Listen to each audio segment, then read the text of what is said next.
சக நடிகர்கள் வந்து நம்ம வளரக்கூடாதுன்னு நினைக்கிறது அதெல்லாம் இருக்குது. நான் என்ன சொல்கிறேன், எல்லாரும் this all it's our own cup of tea.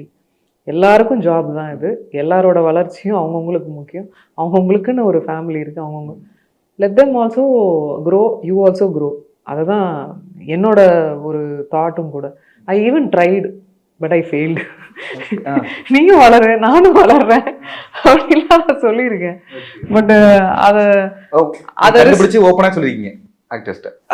I try to அட்வைஸுங்க. I try to advise. But எனக்கு தான் நான் சொல்கிறேனே, இண்டஸ்ட்ரியில் எனக்கு ஃப்ரெண்ட்ஸே கிடையாது. எனக்கு வந்து out of the industry of course assistant directors அவங்கெல்லாம் எனக்கு ஃப்ரெண்ட்ஸ் இருக்காங்க. பட் ஆக்டர்ஸில் யாருமே கிடையாது.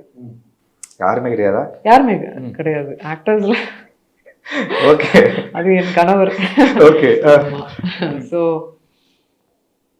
அது வரல, அந்த ஒரு இது வரல, அந்த பாண்டு வரல. அது மேபி அந்த ஒரு ரீசனாலே கூட இருக்கலாம். நீ உன்னை விட நான், என்னை விட நீ ஃப்ரெண்ட்ஸாக நடிக்கலாம், எல்லாம் பண்ணலாம். But there will be some extent where they're not happy about each other அப்படின்றது some extentல. சில நடிகர்கள்லாம் நிஜமாவே their friends, thick and thin friends. அதை பற்றி I can not comment. They only know. இப்போ அழகாக சொன்னீங்க அது என் கணவர் அப்படின்ட்டு. எப்போ மேரேஜ் டேட் ஆரம்பிச்சுக்கிட்டோம்? ஏன்னா வந்து எல்லாருமே உங்களை கேட்குற கேள்வி, கல்யாண தேதி எப்போ அறிவிக்க போறீங்க? உங்ககிட்டே ஆன்சர் இருக்கு. அந்த நடிகர் சங்கம் பில்டிங் கட்டினக்கு அப்புறம் தான். அது உறுதியா இருக்கிறா? கட்டினக்கு அப்புறம் தான் கல்யாணம். அவரோட கனவு இல்லைங்க அது. ஒரு 9 இயர்ஸா ஒரு மனிதன் வந்து அப்படி ஒரு கனவை வச்சுக்கிட்டு யாராலையும் ஹோல்ட் பண்ண முடியுமா? அது ஒரு பெரிய அச்சீவ்மெண்ட்ல. இப்போ சோசியல் மீடியாவில் நிறைய டாக்ஸ் இருந்துச்சு. என்னன்னா சைலன்ஸுக்கு வந்ததுக்கப்புறம் விஷால் ஆகட்டும் நிறைய டிரான்ஸ்ஃபர்மேஷன் வந்துருச்சு, நிறைய மாறிட்டாரு அப்படின்னு சொன்னாங்க. நீங்க பர்சனலாக எல்லாருக்குமே அன்பு தானே தேவை. ஒரு அன்பு நம்ம அவங்க யாருக்குமே எதை வேணா அன்புனால மாத்திரலாம். தட் லவ் சேஞ்ச்ட், அவ்வளோதான். வந்து ஓகே, இப்போ யோகிடாங்கிறப்போ இன்னொரு மேட்டர் நான் கேட்கும், அதாவது யோகியை கனெக்ட் பண்ணி கேட்கும்.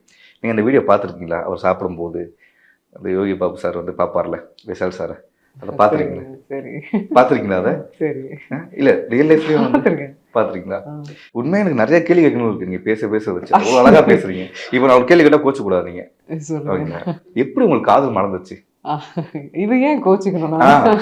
எப்படி காதல் மறந்துச்சுன்னா அங்கே பார்க்கும்போது ஷாக்கு. எப்படி சாய்டன்ஸாக விஷால் வந்து லவ் பண்ணாங்களா? ஏன்னா சின்ன கிசஸ் கூட வரல, எப்படி அவங்க லவ் பண்ணாங்க அந்த மாதிரி இருந்துச்சு. நீங்கள் சொல்லுங்கள், எப்படி காதல் மறந்துச்சு ரெண்டுத்துக்கும்? நான் பார்த்தேன் ஒரு 8 வருஷம் முன்னாடி பார்த்தேன். நானும் ரொம்ப செக்லூடடான பர்சன், அவரும் ரொம்ப செக்லூடடான person. We like privacy a lot. நாங்கள் 15 வருஷமா வி வர் ஃப்ரெண்ட்ஸ். அப்பப்போ அவரோட நடிகர் சங்கம் இதுக்கு கூப்பிடுவாங்க, தவறாமல் போயிடுவேன். எப்போவுமே நல்ல ஒரு ரெஸ்பெக்ட்ஃபுல்லாக ரொம்ப சேஃபாக ஃபீல் பண்ணுவேன் எப்போவுமே அவர் இருக்கிற இடங்கள்ல. அதே மாதிரி பெண்களுக்கு ரொம்ப அந்த ஒரு முக்கியத்துவம், அந்த ஒரு சேஃப்டி எல்லாம் நல்லா பார்ப்பாரு. I've seen him like that.